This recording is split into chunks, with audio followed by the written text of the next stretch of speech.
নির্মম ঘাত প্রতিঘাতের সাক্ষী মদন মিত্র, মমতা ব্যানার্জির বিশ্বস্ত সৈনিক মদন মিত্র, তৃণমূল কংগ্রেস কর্মীদের অত্যন্ত আদরের ভালোবাসার শ্রদ্ধার প্রিয়পাত্র মদন মিত্র গতকাল ভালো তৃণমূলে চলে গেলেন মমতা ব্যানার্জির হাত ছেড়ে দিয়ে।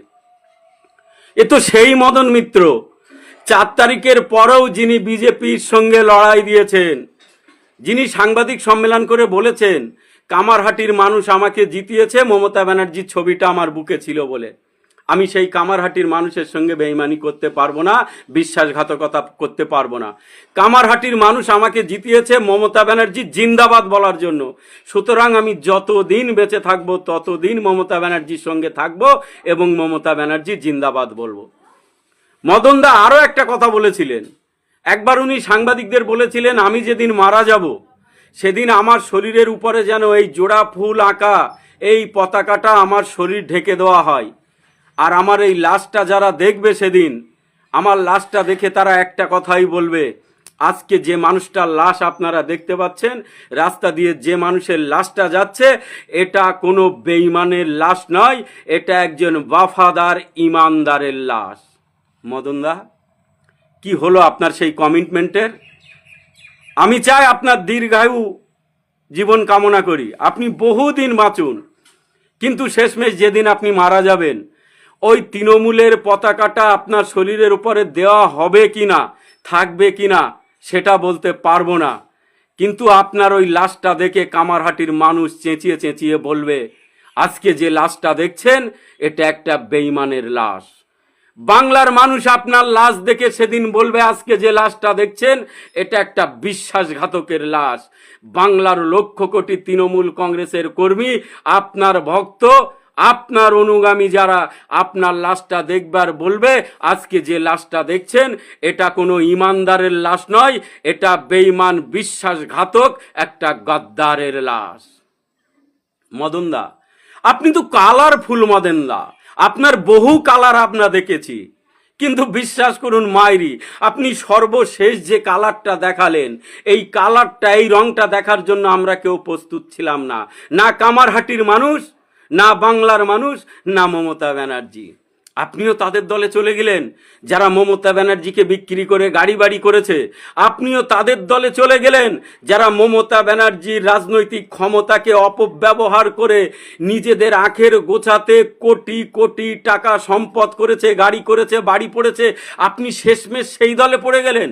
বিশ্বাস করুন মদনদা, আপনি যে দুর্নীতি করেছেন আপনি নিজেই প্রমাণ দিয়ে দিলেন। আপনি দুর্নীতিবাজদের দলে জয়েন করেছেন, আপনাকে ওয়েলকাম। ওই চাটন কোম্পানিতে আপনাকে সুস্বাগতম, ওই চাটাচাটি কোম্পানিতে আপনাকে সুস্বাগতম। একটুখানি আপনি লড়াই দিতে পারতেন না? আপনি তো লড়াকু মদন মিত্র, আপনি তো সাহসী মদন মিত্র। আপনার ছেলের নামে, আপনার মেয়ের নামে, আপনার স্ত্রীর নামে ইডি এবং সিবিআই প্রেমপত্র পাঠিয়েছে, আর 1 ঘন্টা সময় নষ্ট না করে সঙ্গে সঙ্গে নিজের রং বদলে ফেললেন। ওয়া lovely Madan Mitra, lovely মদনদা, lovely. কি দিলেন মাইরি, দারুণ দিলেন, তুলনা নেই, জবাব নেই। মদনদা চালিয়ে যান।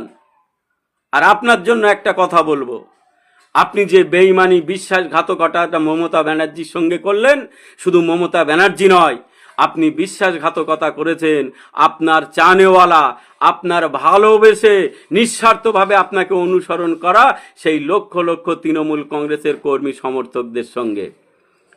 ফলাফল বিশ্বাসঘাতকদের যেটা হয়, বেঈমানদের যেটা হয়, আপনার সেই জীবনে ঠিক সেটাই হবে। আপনি ভালো থাকবেন মদনদা। আরো একবার বলি, ওফ লাভলি লাভলি, ইয়া হাবিবি, ইয়া হাবিবি। দোদণ্ড প্রতাপ, বীরভূমের বাঘ, অনুব্রত মণ্ডল ওরফে কেষ্ট, তাকে কালকে এমন ধোয়া ধুয়েছে, তার মুখ দিয়ে আর কোনো কথাই বেরোচ্ছে না। অদ্ভুত অদ্ভুত তাকে প্রশ্ন করা হয়েছে এবং সেই লজিক্যালি প্রশ্নের উত্তর দিতে গিয়ে তিনি ভেগেও দিয়েছেন, মুতেও দিয়েছেন এবং জলও খেয়েছেন। আমার বলার উদ্দেশ্য, উনি বাঘের বাচ্চা, এই 2-3 মাস ওনার মুখ চুলকাচ্ছিল, উনি মুখ দিয়ে ওনার যে ডায়লগ সেই ডায়লগগুলো বলতে পারছিলেন না, যার কারণে উনি দল পাল্টিয়ে অন্য দলে এন্ট্রি নিয়েছেন এবং বালিশও চাটতে শুরু করেছেন এবং মমতা ব্যানার্জির দলেও আছেন বলছেন, আবার ঋতুব্রতর সঙ্গে জয়েন করে সেখানেও ও লাভলিদের সঙ্গে বেশ মজা মস্করা সবকিছুই করছেন। তো অনেকগুলো প্রশ্ন ওনাকে করা হয়েছিল, কোনো প্রশ্নের তিনি সঠিক উত্তর দিতে পারেননি, শুধুমাত্র উত্তর একটাই দিয়েছেন, এই অভিষেক ব্যানার্জির জন্য আমি জেলে গেছিলাম, অভিষেক ব্যানার্জির জন্য আমি জেলে গেছিলাম, এই কথাগুলোই উনি বলতে পেরেছেন। বাট অভিষেক ব্যানার্জির বাহানা দিয়ে সমস্ত রকমভাবে দায় সারতে চাইছেন, কিন্তু ওনাকে যেভাবে প্রশ্নের মধ্যে বিধ্বস্ত করা হয়েছে, উনি কিন্তু প্রচণ্ড রেগে এবং ক্ষিপ্ত হয়ে সাংবাদিকের সঙ্গে কথা বলছিলেন। আমরা লক্ষ্য করেছি, দেখেছি। আমরা দেখতে থাকব পশ্চিমবঙ্গের রাজনীতির পরিস্থিতি, আপনারাও দেখতে থাকবেন। তবে যাবার বেলায় একটা কথা বলবো, এই দোদণ্ড প্রতাপ বাগ এবং কাজল শেখ, এরা দুজন বীরভূমে ঋতুব্রত ব্যানার্জির সঙ্গে কিভাবে একসঙ্গে কাজ করেন, উন্নতি করেন, সেটা বীরভূমবাসী লক্ষ্য করছে এবং আশা করছে উনি কিভাবে কাজ করবেন আগামী দিনে। ধন্যবাদ, ভালো থাকবেন, সুস্থ থাকবেন, গুড মর্নিং। ভারত তৃণমূল মানে ঋতব্রতদের পার্টি। মানুষ পরিবর্তন চেয়েছিল, যেখানে অনুব্রত মণ্ডল এত কেস আছে তার নামে, চুরি, দুর্নীতি, ফিরহাদ হাকিম, মদন মিত্র, তারপরে হচ্ছে জাভেদ খান, একের পর এক বড় বড় নেতা মন্ত্রীরা চুরি করেছে, দুর্নীতি করেছে। হ্যাঁ, তাদের যাতে চোর, চুরি, দুর্নীতির জন্য তারা জেলে যেতে পারে, তাই তো মানুষ চেয়েছিল। 15 বছর ধরে যেভাবে চুরি আর দুর্নীতি হয়েছে তার বিরুদ্ধে মানুষ ভোট দিয়েছে। বিজেপি পার্টি ভালোবেসে অনেকে ভোট দিয়েছে, কিন্তু বেশিরভাগ মানুষ ভোট দিয়েছে মমতা ব্যানার্জির দলে যে সমস্ত লোকরা, বড় বড় নেতা মন্ত্রীরা চুরি দুর্নীতি করেছে, তাদেরকে যাতে জেল যাত্রা হয়, তার জন্য তো ভোটটা দিয়েছে, তার জন্য তো বিজেপিকে পরিবর্তনে এনেছে। কিন্তু এই ভালো তৃণমূল হয়ে তারা যদি ছত্রছায়ায় চলে যায়, হ্যাঁ, তাহলে সব চুরি দুর্নীতি থেকে তারা বেঁচে যাবে। কালকে ইডি আসলো তার বউ মদন মিত্রর বাড়িতে, ছেলেকে জিজ্ঞাসাবাদ করতে পুরো নিয়োগ দুর্নীতিতে।